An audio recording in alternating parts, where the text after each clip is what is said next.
आपका पहला परिचय क्या था? उस समय वो कितनी बड़ी कलाकार थी और आपके मन में क्या आया उनको देखकर? देवियों सज्जनों, इबादतों की तरह मैं हर काम करता हूँ। मेरा उसूल है, पहले सलाम करता हूँ। क्या बात है, क्या बात है। ये एक बहुत अच्छा माइक चेक होने के अलावा लता जी की एक छोटी पहचान भी है।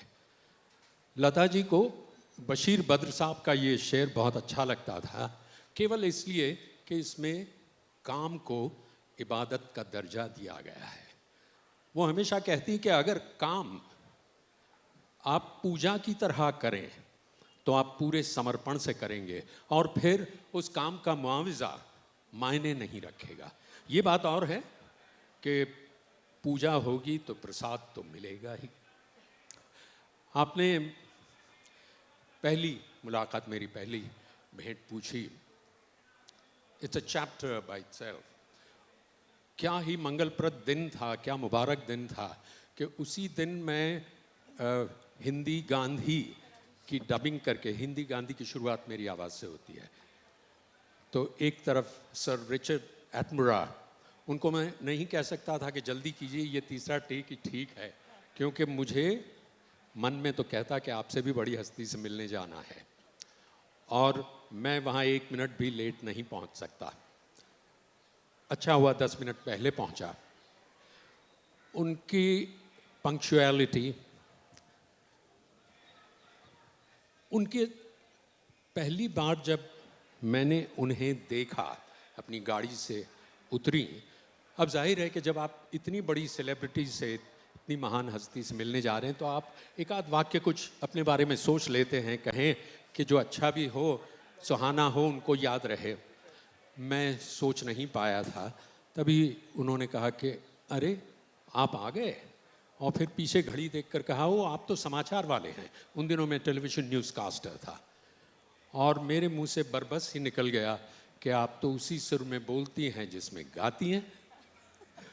अच्छा, इतनी सुरीली थी बात करने में भी? बहुत मीठी। अरे वाह।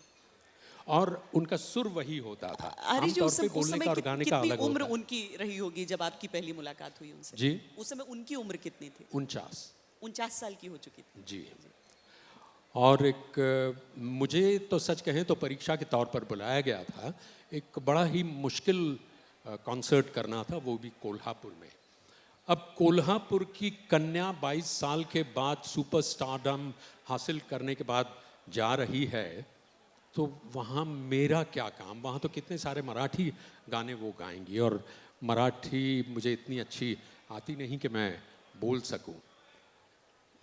लेकिन मैंने उनसे 2-3 बातें कही कि लता जी, मुझे नहीं पता मैं क्या कर पाऊंगा, मगर जाहिर है कि जब भक्त को भगवान बुलाए तो भक्त कहाँ ना कहेगा, वो तो ज़रूर जाएगा।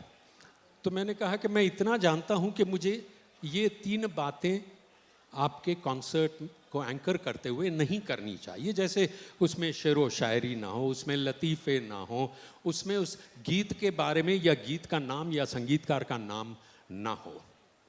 तो शांति से उन्होंने सुन लिया। मैंने कहा देखिए, मैं शर्तों के तौर पे नहीं कह रहा। मैं तो तब रिहर्सल चल रहा था, गाने का अंतरा गा लिया, फिर मेरे तरफ मुड़ के कहा, बहुत अच्छा हुआ आपने ये मुझे बताया, क्योंकि यही 3 चीज़ें मैं शर्तों के रूप में कहने वाली थी।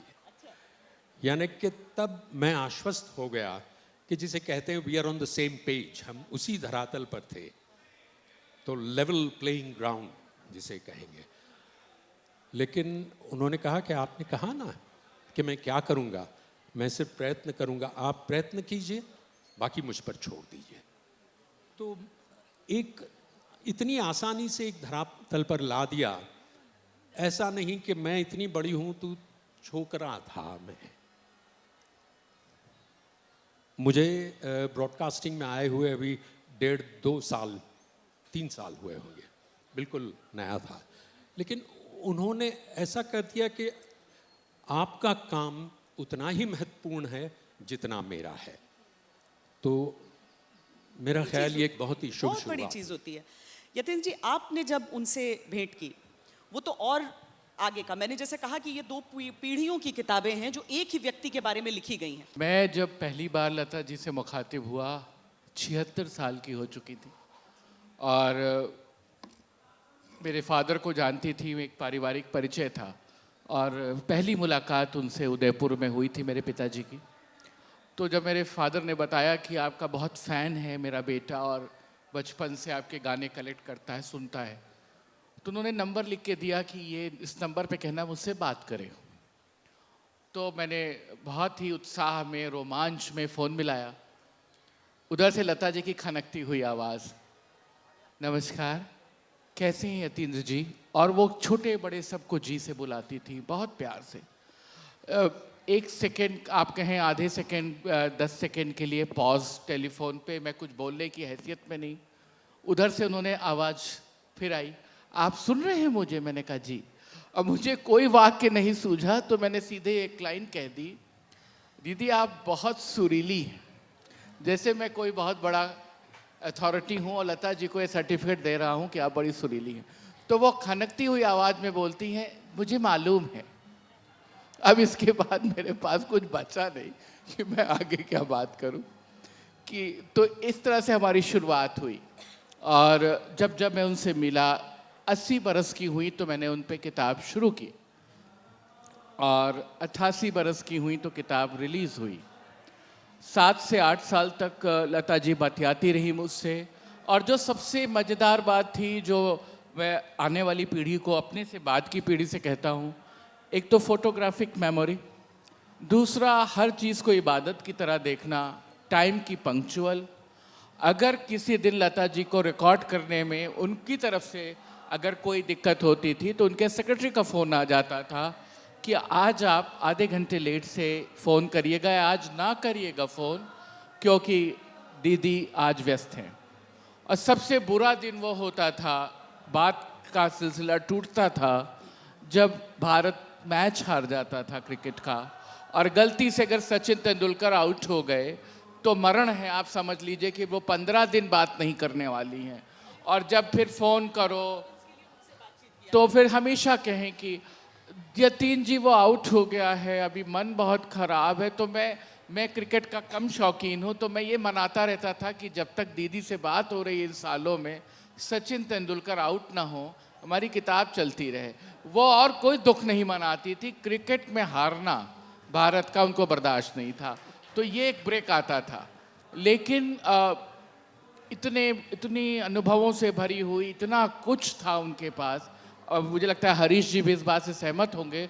हम लोगों ने जो अनुभव कर लिया, उनके साथ जो यात्रा कर ली, वो शायद उतना हम लिख नहीं पाए हैं जितना बिटवीन द लाइन्स या उनकी बात में, उनके अफसानों में, उनके पॉज में, उनके तमाम चीज़ों में जो उपस्थित है। अभी भी वो लता मंगेशकर ढूंढी जानी बाकी है।